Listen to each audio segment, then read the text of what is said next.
I'm going to be your trainer for this afternoon. I'm a trainer with a company called Claridigm, and we specialize in fiscal technical assistance and IT consulting and management consulting. So our goal today is for you to walk away knowing more about non-federal match than what you came in with. So one of the things I'd like to know is how many folks have currently operate a Head Start program?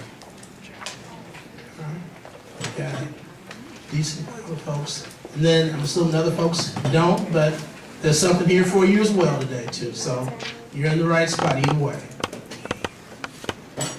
Talking about non-federal match. One of the things with non-federal match is that depending on how long you've been around in the Head Start arena, the names change, you hear different things at times. Sometimes folks will call it non-federal share, they'll call it other share, they'll call it in-kind, they'll call it match. Some people refer to it as 1/3 of your total Head Start, or Early Head Start Child Care Partnership Award, or other share. Any of those terms, and even sometimes I'll still snap back to talk about non-federal share. We're talking about non-federal match today. In non-federal match, one of the key characteristics is that it's a requirement based on your funder. And today what we're going to be talking about is based on federal match. It's non-federal match, so meaning funding that you're providing for the program that is not from the federal source, but it is in support of the federal funded program. If you have questions during the time period today, raise your hand and I'll try to answer them right away if I can. If not, we'll put them in the parking lot and we'll try to get to them at the end. Question? Yeah. I thought for EHS CCP, the federal match is only 25%, or for one of those programs, 25, not 33. If you look at this is a good question. One of the things is that a lot of folks, at times, you will look out into the federal regulations, and as you look out, you will see the match requirements for a grantee. If you're here today for the DFSS programs, my assumption is that you're going to be a delegate agency sub-recipient of the grantee, which is the City of Chicago. The grantee, as a grantee, the requirement would be 25%. The sub-recipients or being a delegate agency with the City of Chicago, the requirement is 33%. So that's where the federal regulations, if you just look out on the web for the federal regs, you'll end up getting grantee guidance, which might not be applicable for you.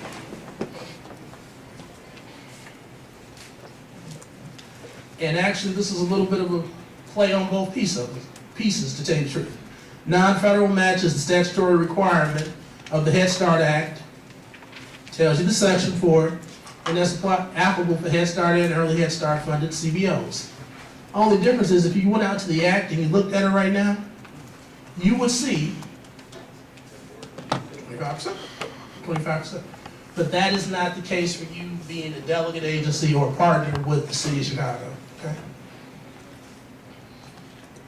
And that is the case and that requirement unless there's a waiver that's granted. And waivers being granted is really rare.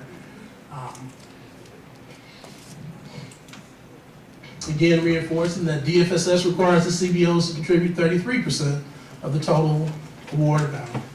And if the CBO fails to meet that requirement of 33%, there is the potential for a disallowed cost being taken because you haven't met the match requirement. And one of the things when we think about match is that, I actually want to go back for a second. Match is stated in your non-federal share as part of the Head Start requirements, the federal program. The federal government wants to know how much match was provided for the program, how much community involvement and investment happened for the program aside from the federal dollars. Those actual data points are reported on every Head Start grantee. How did you do on your match? Did you meet your match? Did you exceed your match? So, and just for a little bit, just thoughts about the grantee for a second, is that if DFSS has delegates that aren't meeting their match, guess what happens? They don't meet their match potential. And if they don't meet their match, it causes a bigger issue. So it's important that one of the things is that when we're talking about keeping on track to meet your match, is that the match amount is really one of those places that when you think about sources of what's going to happen for a match, one of the biggest places that we're talking about matches comes from volunteers. And volunteers, a lot of times, are parents in the classrooms just volunteering. And that's showing their investment in the program. Okay. And folks want to have programs where people are invested that they actually want to give their time and efforts to it as well. It doesn't always have to be dollars. NFL requirements are for select DFSS federally funded programs. And I wanted to point this out to you because I know that right now you guys most likely have talked about a lot of different programs today. There are some that are state funded, like PFA and PI.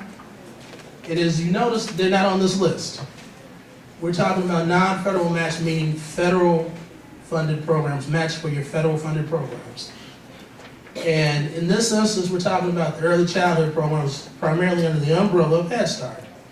Every federal award that you might receive from other sources or other funding agencies, they might not require a match. But in this instance, these do. So know that if you're thinking about what are we going to do with our program and which types of things do we need to be considered, do we need to consider, what do we have to consider? One of the big things is considering, will I be able to meet my match requirement?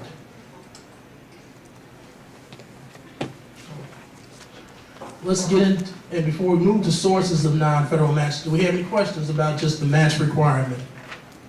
Okay. And that match requirement is for each award that you receive if it was one of those programs, and your match needs to be met during the award period. So if your award period is from December 1 to November 30th, and your match target is, say, $150,000, you're expected to meet that match amount if you fully expend your award amount. If you don't fully expend your award amount, then yeah, your match requirement is going to be less. But if you fully expend your dollars, the expectation is that you also have fully reached your match requirement as well. Let's get into some sources for non-federal match. A lot of them are going to come around donations of either goods and services or donations of time. So when we talk about time donations, a couple things I want to point out, and I'm going to walk over to this side, is that when you think about time in the classroom, time in the center, depending on what's happening, you, as you're counting your match, you have to definitely consider the valuation for the time of what's being provided. And with that, so you get, it's donated, this is this chart, time in classroom, where is it being performed at? It's being, in this instance, performed at the site. And then how do you value it? The valuation is really one of the places where agencies will get confused at times as far as how do you value your match? What do you value it on?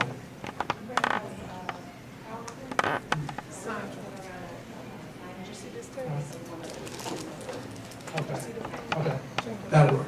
So if you didn't get a handout, they're going to send out a sheet for you to sign up, send an email address, and I'll get a copy of this out to you, okay? If you didn't get one. Valuation. So when we talk about valuation, you want to make sure that unless your volunteer has some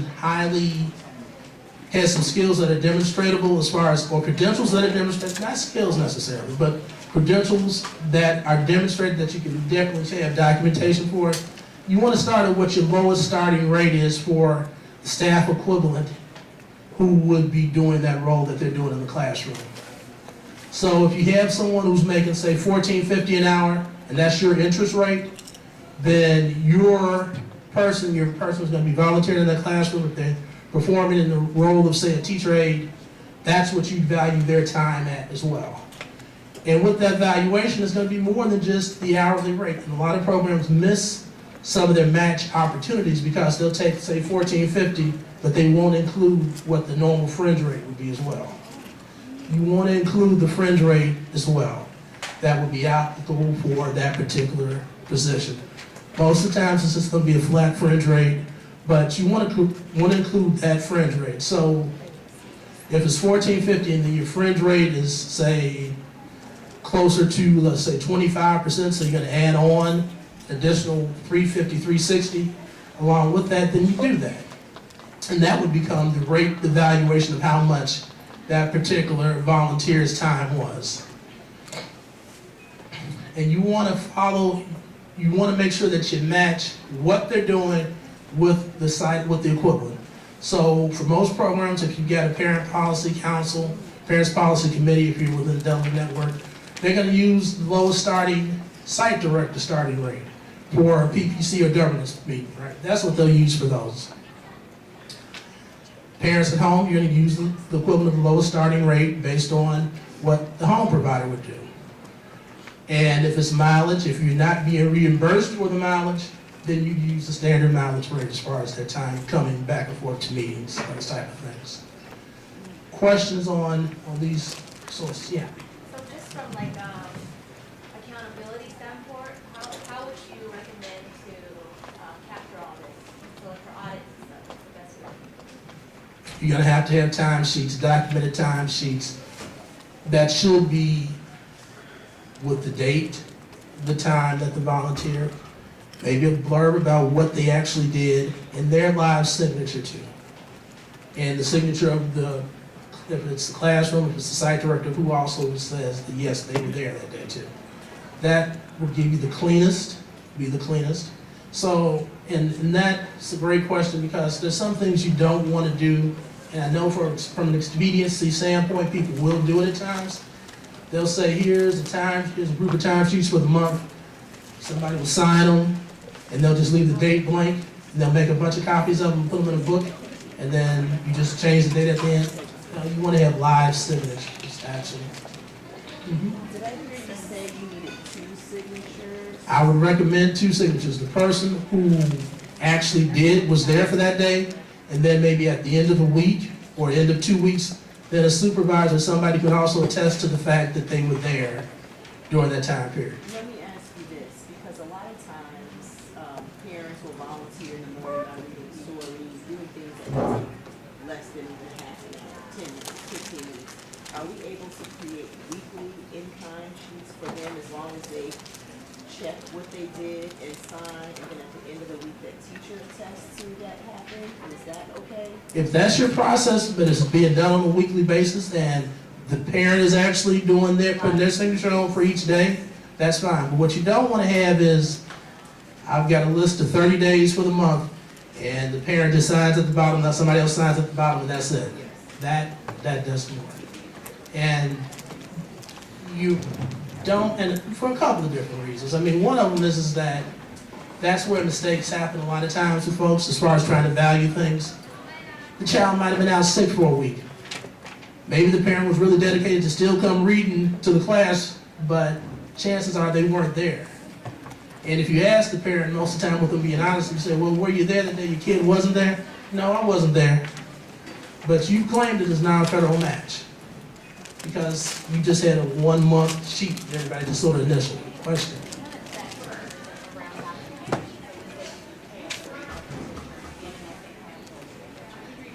Yeah, if they have the credentials and you know they have the credentials, then you can pay them at that rate. But if they don't and they're there, you want to start at your entry rate, that entry rate. But now if someone happens to be a stay-at-home parent, but they have their master's level in education and they're coming in to do some things, yeah, you can go at the rate that you would the equivalent of somebody hired there. But you most likely want to have a copy of their information on file to justify that valuation. And the other piece is that they need to be doing the work, and how you get to that if they're doing the work in the classroom that's equivalent. It's not just enough to have a particular title, but also the work that you're contributing to the program also needs to be commensurate as well. Say, I could be an attorney making $120 an hour, but if I come to sweep up the classrooms in the afternoon, you can't charge my valuation as if I was practicing law at the time. Okay. Next, let's move on a little bit. Also, other sources can include goods and items that can be donated as well. You can have books. You have folks, sometimes they'll donate food, school supplies, clothing at times for emergencies at times, those type of things. And the market price can be used as the valuation. One of the things though is that when we start talking about, if you notice right here, what you see is that state that is used at the site. So if you get a donation of a bunch of red hooded sweatshirts that all the kids are going to take home, can't count that as match for your program. Now if you get a donation of raincoats that you're going to use in the days of kids are going out to the playground and it's raining, yeah, and they're going to stay at the site, so if the kid doesn't have a jacket or a raincoat, they can go outside still. If that's what you're doing, then yeah, that could be counted as a match. But it can't be for personal consumption of one of your participants that they're going to take to use off-site in this instance. So you wouldn't want to do that. Market prices that you would have had to pay if you paid for the item can be your valuation piece. So if you would have, and that is, if we talked about, we most likely get to discounts. If there's a discount that was given to you, your organization specifically for something that's not readily available to the general public, you can count the value of what that discount was. But if it's Mariano's sale where everybody gets buy one, get one free, whoever walks in the store, you can't count the free part as far as saying that, oh yeah, that's part of my in-kind, okay, or my non-federal match. But now if Mariano says that ABC Daycare is a community pillar and we want to give them 40% off of everything for the next 3 weeks when they come in, and that's directly for ABC Daycare, yeah, then you can count that difference as your match. Mm-hmm.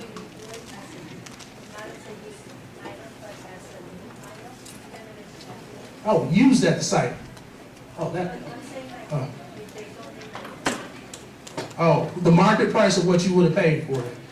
Yeah, so what you would have paid for it if you went to a resale shop would be, that's your market price that you would have paid for it. Good question. How do you determine that if it is a gently used item? The gently used item, part of it is realistically is going to be your judgment, but if it's a lot of things, you can ask them for what value they're actually claiming for it. And you can also take a look, if you want to do a general search to see how much is a used red Nike sweatshirt going for these days, size medium. Yeah. Somebody, we have been donated at one point 2 boxes of books. Mm-hmm. Do you need to look on Amazon to find out the cost of each book, or can we just use a general price per book and count the number of books that we need to donate? Yeah. How detailed? You want to be reasonable. But now, if you're going to look inside the book and go with the published price listed inside of it, most likely not the valuation that you want to use for it, especially if it's been gently used. Mm-hmm. So if he was donated, say, a couple boxes of book bags, Mm-hmm. same color, same brand, we couldn't claim those? Well, where are you going to use the book I bags? mean, we're gonna get them out to kids, of course, but if you're using them to bring in supplies, it's gonna be used. Change of clothes,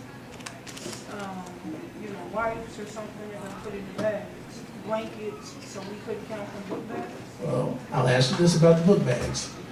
If you weren't donated the book bags, would you have bought book bags for the kids? Maybe.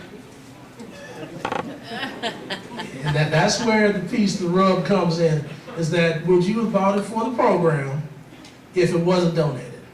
As far as you count, was that the program expense that you would have incurred if not, had it not been donated? Maybe. Okay, for the sake, I'm gonna say yes. Okay, so if your normal practice is that every year, let's say every school year, all the kids get book bags, and it happens that somebody gave you book bags as opposed to you having to buy them this year, absolutely, yeah. So why couldn't you do the same for hoodies? because they're taking them home for their own They personal taking use. the book bags home. But they're bringing them back to be able to, as part to help them to actually participate in the program, right? Yeah. Right, but that doesn't make any sense, because the hoodies can be used the same as the book bag. Well, the book bag, for one, is gonna be used all year, right? Hoodies aren't gonna be used in the summertime. You know, well, they do, but that's a personal item that's not just program specific though, right? That's the thing. Is it program specific? Like if the book bag, the only thing they're supposed to do with the book bag is bring their clothes to the center, yeah. But if it's a book bag that you're gonna use for other things, then that's not just benefiting the program, is it? That's the question. Does it benefit the program? Does it benefit the program 100%? Well, then and if you stretch it far to say that this is going to benefit the program, say 20%, 25%, then the valuation I'm going to claim is 25% of what the value is. Where you come into problems and when you try to charge 100% or claim 100% for something that's not the full benefit of the program. And it's a hard stretch for you to say that something is going to benefit the program, but it's not under your program's purview or control to make sure that it is being used for it. Like with a rain jacket, if it's used because it's raining outside, because the kid didn't have one, you know that that jacket is just being used for that particular purpose only. That's what, because it's matching what you would have had to provide for the program. If your program standard is that you're going to provide bags for kids to bring their stuff all the time, then yeah, that's what you do. And with it, if you say you have 100 kids in your program, what makes it a little bit more defensible is that you got 100 kids in your program, 40 bags get donated.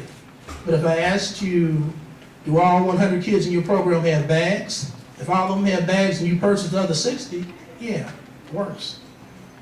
But now if only 40 got bags, and those are the only ones you claim for match, and nobody else got bags, then that's not part of your program standard necessarily, though. Does that make sense to folks? Yep. Okay. Good question. Good question. Good dialogue. Other sources of NFM. And when we look at that, we purposely, I left the soy blank right here. Because most of them are, can you do it? Depending on the program, you most likely can. For claiming it's not a federal match. But how you do it is what gets to be more complex. Because depending on where your program is and what you're operating, certain things like rent, utilities, space costs, or the facilities, you're going to have to consider how you're allocating your costs before you claim an amount for a match. Meaning that if you're in a building where you're going to claim some part of rent is for being matched, because let's say a landlord was benevolent enough to give you the building for free, but they'll let you use the space, then you have to consider how much of that space are you using for your early childhood program. Let's say it's a 2-building floor. You're using the first floor for your early childhood program. The second floor you're using for a hip-hop program, right? And the value of that space would have been $6,000 per month. And you decide that for match, you're going to claim all $6,000 for your Head Start program. Does that work? And you're using the whole building and the rent? No, you only can use the portion that you're using for your program. So let's say if all things are equal, both floors the same square footage, then you'd be taking 50% of that value to claim for non-federal match. Because again, if you run the sort of test back through it again, starts with, if you had to pay for it on your own, how much would you have paid? Then for your program, how much would you have paid? If I was renting the first floor for Head Start, how much would I have paid? I went to pay $6,000 most likely for part of the building. So then I can't claim that amount for match. Okay. What if like somebody loans you a piece of land for parking for the staff? Can you claim that? It's a couple things you're going to need to do with that. One is that you would have paid for it. You have to get an appraisal about what the value is for it. currently have to have a current appraisal, and then what percentage of your staff is using it for, that's benefiting the program. The question was, what if somebody donated a piece of land to you to let your staff park, if I'm correct? Yeah. So that's what you want to do. You have to have an appraisal for it, though. You can't just say, well, I think it's worth $12,000, so I'm going to claim that. So you have to get an appraisal, and that's really one of those things with donated spaces. You need to have an appraisal, especially if you're not paying for it, you got to have an appraisal. Your appraisal most likely will be current for about 2 to 3 years, not every year. But you can't, then the point is that you can put cost allocation up there. It might require cost allocation. Is that it's usually going to require some type of cost allocation unless it's really unique when it comes to these type of costs, like utilities. Let's say, I don't know who, but let's say ComEd is running a special for not-for-profit organizations where you're not paying for utilities for 3 months because you had a quality rating that was really high. If that's the case, if it's a single site and the only thing you do is early childhood program and the only thing you do is Head Start, let's say, then yeah, that difference of what you would have had to pay for utilities, you can claim as non-federal match. But now if you're operating 2 different programs or 3 different programs, then you're gonna have to do some allocation to figure out what portion is actually going to be allowable for you to claim as match. Because match is important, but claiming your match the right way is also important too, because that's what can help to keep you out of trouble. Because match is one of those things that folks are not going to check on all the time. They're just not. Was there a question in the back? Oh, okay. Yes. Can we claim like if we use the park district, their playground Using another government, no. Yeah. You don't want to do that. You also, we'll get into this in a second, you want to be very careful about trying to avoid, unless you have strict approval, to claim another federal funding source as match too. You don't want to do that. That's a big no-no. Allowability, good questions though, good questions.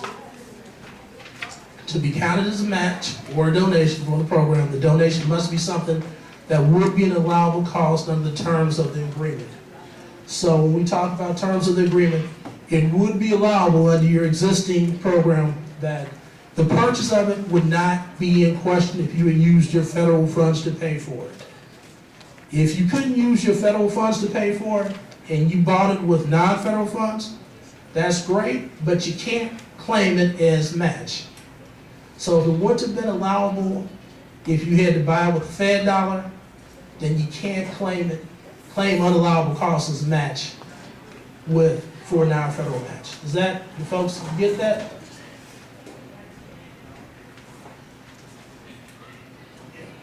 Could you So- maybe say that again? Yeah, if you could not pay for it with the federal dollar, chances are you cannot claim it as non-federal match for that particular program.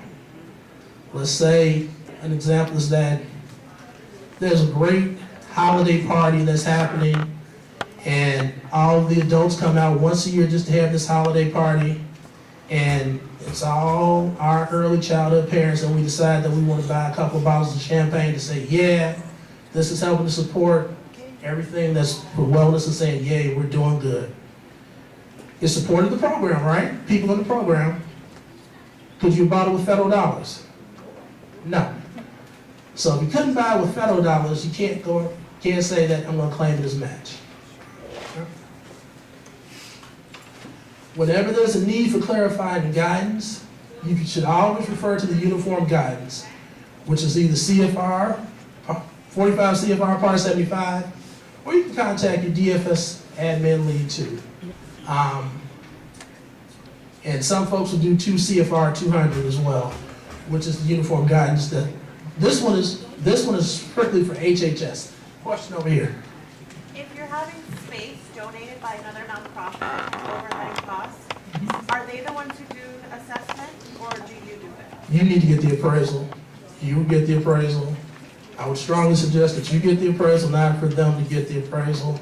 They may even pay for the appraisal, but you need to be in control of saying that you got the appraisal. What about for utilities and things like that? In what regard? Like if they're paying for the overhead, all the utilities and things like that, but you're running the daycare. You're running the daycare, then looking at how much you're gonna claim for match is gonna be based on cost allocation, starting with the square footage of what you're using for that program. Yeah, because that's where those are one of those places where it gets a little bit trickier. Yeah. The cost for the appraisal, you can claim it. The appraisal cost, yeah. Mhm.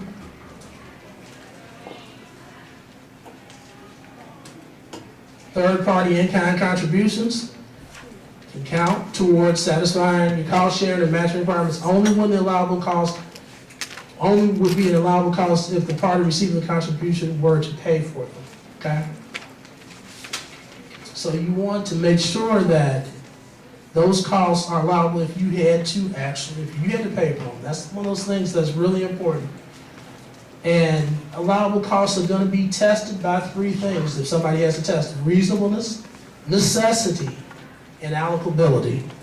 Necessity is a big piece that people miss at times as far as, yes, we got a donation. I was talking with a group the other day and just thinking about, you got a donation, you live, your program was near a motorcycle dealership, right?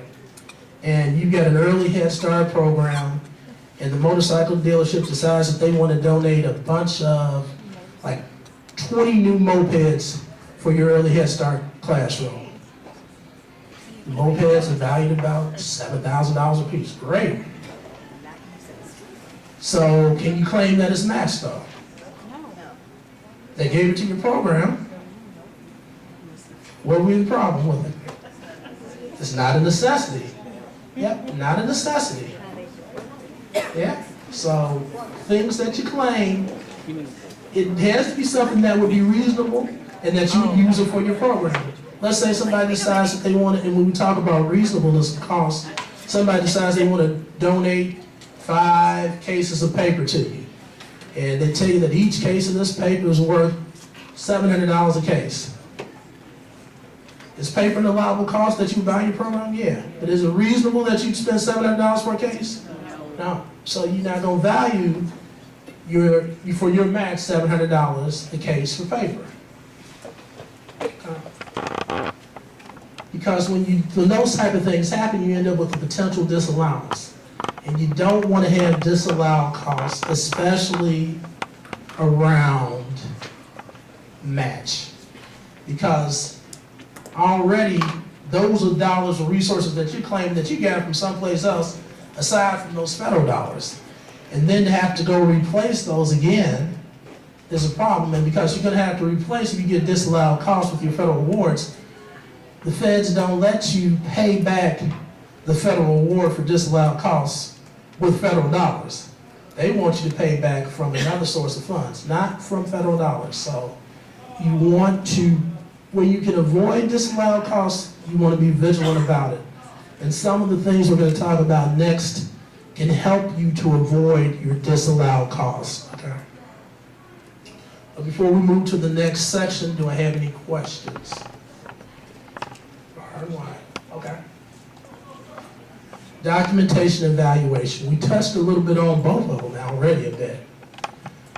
But some of the things, these are just sort of practice tips. Documentation of supplies should include a copy of the receipt issued to the donor. All right, so if you said that I got supplies, they were valued, if we're talking about those book bags, they were valued at $600. Then, yeah, you gave them a receipt saying, yes, it was $600, so somebody had to look to them to say, well, what was the value that was claimed? $600. Not that you as the agency decided that you gave them a receipt saying it was worth $600, but you put an extra zero on the back of it at the end because you were really close to meeting your match requirements, but you weren't quite there, so something just increased in value real quick. Don't do those things. Don't let people around you do those things either, okay? And if we talk about discounts, it's the discount that's specific for your organization. It's not a global discount, because that's not, if the general public can walk in to get a buy one, get 3 free, that's not your discount that you're claiming. But now, if you walk in with your agency card saying, here's the price of the goods, it was $100, but I only had to pay $60 for it, then by all means claim that 40. Okay, do that if it's for your particular organization. Yeah. How about if the donor doesn't have the same reason to go to their basement and they see, hey, I've been sitting on these books that you can use for all this time, here you go. You're gonna give them a receipt. Oh, okay. You're gonna give them a receipt. So for Yeah. us, it should be Yeah. for us. Yep, you're gonna issue them a receipt.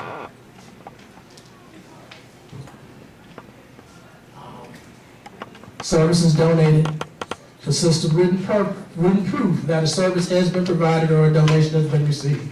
Examples could be, again, if a plumber comes out, they decide they're gonna fix the toilet for free, they say, just go ahead, I like supporting the kids, great. If you're gonna try to counter for match, they still need to give you what they would have charged, and they can zero it out and say, discount applied. And that works, okay? Time cards, invoices of proof of payment, those type of things as far as services are concerned. For volunteers, we talked about this is services provided at the time. It is not necessarily going to be the person's title. You know, the person could be a busy doctor all day, but they want to come to work in an environment. They've done their background checks, get the fingerprints checked and everything, but they want to come and sit and read. They could be making $250,000 a year doing surgery, but the valuation of them coming to read needs to be based on if somebody else had to come do it, how much would you value it for, okay? But now, the valuation of, let's say, your local law office deciding that they want to help read over your contracts for you before you enter into these new great grant agreements, and their normal bill out rate is $325 an hour for that type of work, and they donate 10 hours of time to you, then claim it, right? But the activity of what they're doing is based on the service provided that you're claiming, okay? What else? Loan equipment and space must be valued at current market rates, right? You want it at current market rates, and we talked about it when we're talking about land and those type of things. We're talking about appraisals, because I don't know if you guys are like me, but I don't necessarily know what the current market rate is for the corner lot over there across the street. I don't know what it is. I'm not an appraiser, so you want to be able to say that you did your reasonable due diligence to find out how much the market cost was for something. Does that make sense to folks? Okay. What if like translators, how much is the rate that, like if it's a parent that's helping? If you had to go hire a translator, what rate would you pay for them? Okay. An important piece right here is that cash donations count toward non-federal match, your non-federal match requirement, when expended, not when donated or generated by the CBO. So if you have a great big fundraiser, you raise $25,000, and yes, that's going to be matched for your Head Start program, fantastic. But that $25,000 cannot be claimed as match until you actually spend the funds. So saying that you put it on the books, you got it, logged it in as revenue, it's great, but until you actually expend it, you can't count it as match. Next piece, other federal funding sources can't be used as non-federal match.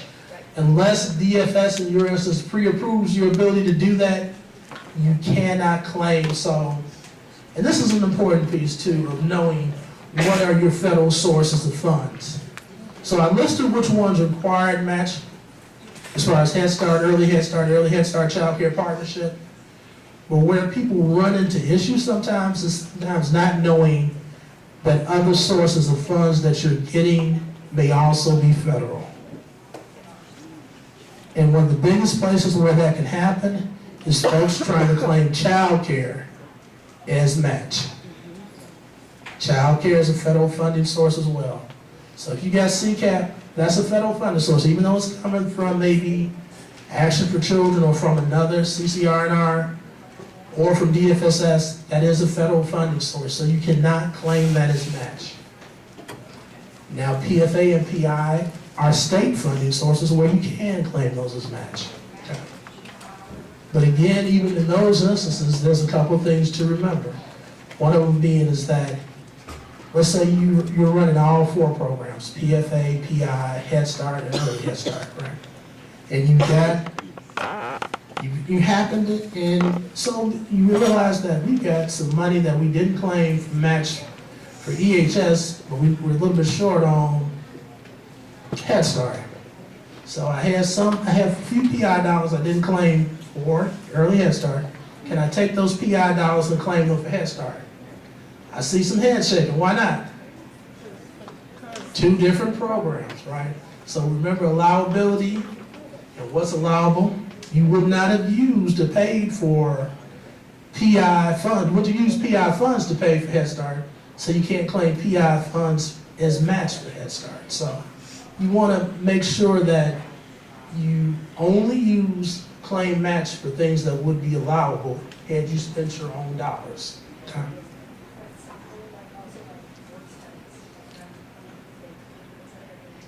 Right. Yep. Work studies. Point up here was work studies. If it's federally funded, you can't claim that as match. So you gotta just know, but part of knowing your sources for your bigger organizations is a little bit easier because you're gonna go through an annual audit if you spend more than $750,000 in federal funds, and they're gonna list out what your federal awards were. They should. And those are ones that are just, the source is federal, even if it's a pass-through from like the city of Chicago. But if you're not in that category, it behooves you to know that what is the source of funds. The city is real good about it because if you're boilerplate on your contracts, if you get a contract with the city, it's going to tell you what the source of funding is, whether it's a federal source, a state source, those type of things. Any questions on that before we go to the next section? Okay. Next part is meeting your match. One of the quickest ways to make sure that you will not meet your match is not having a plan to meet your match. One of the quickest ways to do it is say that, yes, we've got a target. We need to raise $200,000 in non-federal match this year. Great, we know it, and we got our award. We need to raise $200,000. Sounds good. And then 6 months pass along and you realize, well, how much do we need to raise still? $200,000. What does that say about your organization? Either you have some big plans on the back end for the last 6 months, or the planning process did not meet the execution phase. And it didn't meet the execution phase because there wasn't a plan to do it. All right. So you want a plan to meet whatever's stated in your agreement. And that's something that's a responsibility that's not just with your fiscal department. It's not just with programs either, fiscal. It's a shared responsibility. And you might do something like, an example here is just a spreadsheet that says that this is where we're going to start with earlier when we had our budget sessions, we talked about forecasting a bit. And you might just want to forecast to go ahead and just say, well, based on the number of classrooms I have and how many volunteers, based on a rate, like in this instance, this is the city of Chicago's minimum hourly rate. My fringe rate I know is 31%. We're going to value these folks in the classroom as a teacher aide. Hours per week, 4 hours. How many weeks? 48 weeks, right? And with that, that's what I'm going to end up with. And this might be for a particular site. And are we on track with being able to come up with that? And then you break it down, you look at how we're doing after, say, 4 weeks, after 12 weeks, right? You want to take a look at it really on a monthly basis. And this is one of those places that if you're looking at it this way, you can start to work with your site directors and maybe your teachers, your family engagement specialists to see if you can get people involved to make sure that your volunteer hours are happening. But if they don't know that you even have these targets or how they can help to lean into it, to contribute to it, then you're not giving it a full fighting chance to meet your match. So you want to give it your best effort to do it. And most of the times, if you give it your best effort and you really have a lot of folks concerned and talking about match, you're going to meet your match. A lot of programs actually exceed their match requirements because parents get engaged and they get energized and they want to be there to help. You got to let them know this is how you help the program too. But it starts with a plan. And when you have the plan, you gotta revisit the plan. And as you revisit it, the last part is that Head Start especially, saying this to folks who might have been in the room earlier, Head Start doesn't always hold you to a standard of saying that you have to be perfect, but does hold you to a standard of saying that you have to be responsive. And your organization should be responsible when you see things that are not going the way that you planned them out to be, that you take on the responsibility and leadership and concern to say that you're going to be intentional about trying to improve it. So if you're not meeting your match requirements, it shouldn't mean that we have a $200,000 match target and we're 50,000 short this month, we're 50,000 short for the next month and the next month, and nobody seems to be doing any action around it. So you got to take action. And the easiest way to take action is to say that you actually got some data points you can look at to move you toward taking action. Which leads to the next thing, which is reporting. Working systematically, you want to report how you're doing with your match. If you're involved in governance in your organization, you want to let people know how you're doing with your match. You want to make sure that you're not claiming any other federal awards, and that's where more than one set of eyes looking at it helps. And this part here is that unless you get explicit approval that you can use another federal funding source for match, do not claim other federal funding sources for your match. You don't want to do that.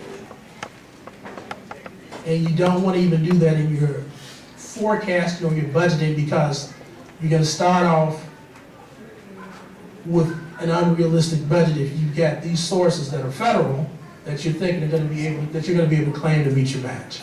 So you really want to make sure that if it's a funding source that we're going to claim for a match, that it is not a federal funding source. Which moves into monitoring.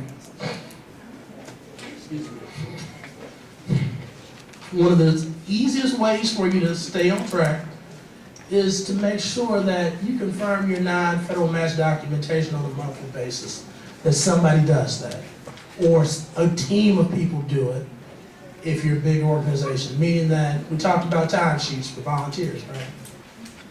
You know you got 8 different classrooms split over 2 different sites, and you're expecting volunteers from each one of those classrooms. But you see timesheets on a quarterly basis, or once every 6 months. Are you putting yourself in the best position to meet your match? You gotta look at them. You gotta also look to make sure that what you think is actual documentation, like let's say Site A sends you all the timesheets for the month, and only 25% of them are signed. Are you in a good place to claim all that for match? No. So there's some things you have to do to correct things. Another one is that, let's say, you have 40 volunteers, but every month you only get 28 timesheets. You have 1 teacher or 2 teachers who just say, no, I'm not gonna get them to the site director and we're not gonna do that right now, we'll do it later. So it's not enough to say that I got timesheets in from Site A. There's also a matter, based on your plan, how many timesheets did I think I was going to get in versus how many did I actually get in? Because you might think that, yes, I can just check it and forget it because we got a packet of timesheets from this site. Did you get all the ones that you were supposed to get? And were they in a condition that you could actually show somebody that you could claim match for them? And match is a big deal because it's the third of your total approved cost that you're talking about. So, and a lot of it is going to come from folks with programs through volunteers. It's one of the best ways to get matched, but it's also one of the places where you can trip up a lot easier than you're missing a receipt from the donation of a refrigerator. You can follow back up with somebody real quick to get that receipt if you had to. But trying to go back with a number of parents to get them to sign off on timesheets from several months when they didn't do it, it's a little bit more complicated. So if you can wrap it up and keep it moving on a monthly basis, you'll put yourself in a much better position. And that's where it goes to the number of expected hours versus the actual hours. So if I'm expecting, say, 400 volunteer hours a month for my agency, and I start to look to not only get 280 volunteer hours per month, am I on track to meet my match? No. And I need to most likely do some investigation to figure out what's going on about why we're not able to get that level of commitment and participation happening. Could be everybody has the flu. There's something wrong, you don't know, but it's something for you to look at because that data point is telling you something if you have it set up right.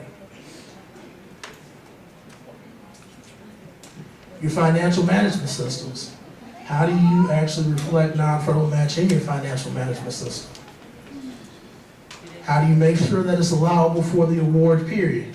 That you're not claiming volunteer hours for July for an award that ended in June, right? You don't want to do that. It needs to be, your match hours need to reflect the budget period for which they're being claimed for. If you claim match for items that occurred outside of your budget period, it's not going to be allowed. Same way with cash, when we talked about cash. We raised $25,000 at the Christmas gala, great. Our grant ended June 30th, and we're claiming that as match, but we didn't spend any of those dollars until August. And you got an issue. Because you can't claim that as match for that last period. And then the other part is that your match approach should be reflected in your budget, to your budget narratives. Like if you're doing proposals and things like that with FSS, most of the time you end up with a budget narrative and you want to have your match approach about how you plan on getting matched set up there.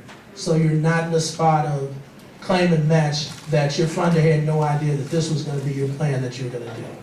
Because the other part about match is that, remember, we're talking about match is going to be the equivalent of what approved expenses would have been. Right?